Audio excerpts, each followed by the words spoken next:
sebuah rumah megah yang terletak di Jalan Melati Kota Cirebon. Tampak di depan rumah megah tersebut berhias banyak bendera kuning dan karangan bunga, yang melambangkan bahwa kediaman tersebut sedang berduka.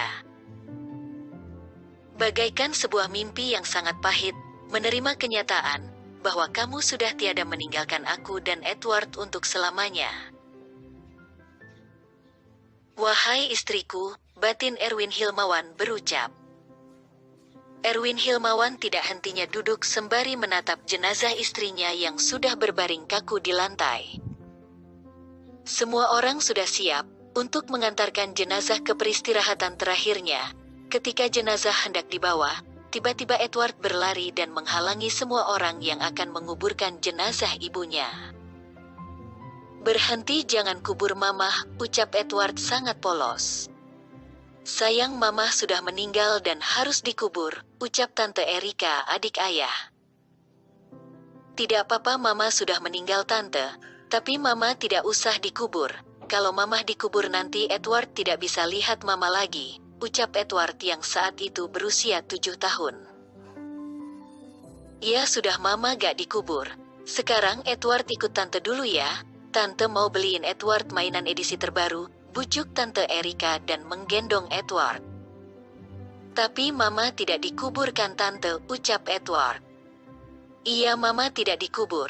Mama di rumah saja sama Edward, ucap Tante Erika sembari membawa Edward pergi. Menjauh. Edward, maafkan ayah nak, karena ayah tidak bisa menjaga mama kamu dengan baik.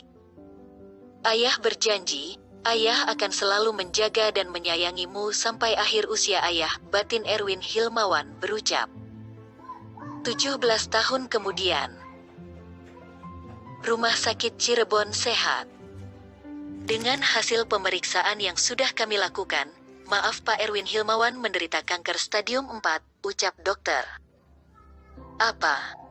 Ucap Erwin Hilmawan kaget.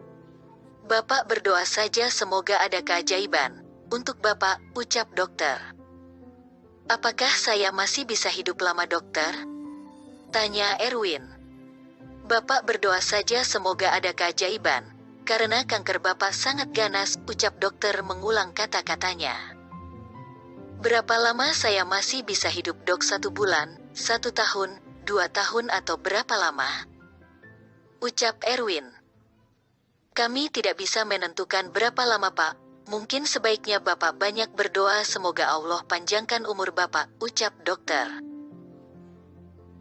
Hidup saya sudah tidak lama lagi, saya harus segera mendorong Edward agar segera mau menikah, supaya jika nanti saya meninggal, Edward tidak akan merasakan kesepian, ucap Erwin Hilmawan dalam hati. Erwin Hilmawan tidak merasa terbebani dengan penyakitnya, yang membebani pikirannya saat ini adalah Edward Hilmawan, anak semata wayangnya.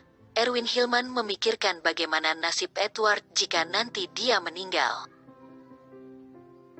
Ya Allah, panjangkan umurku, saya tidak mau meninggal sebelum Edward menikah.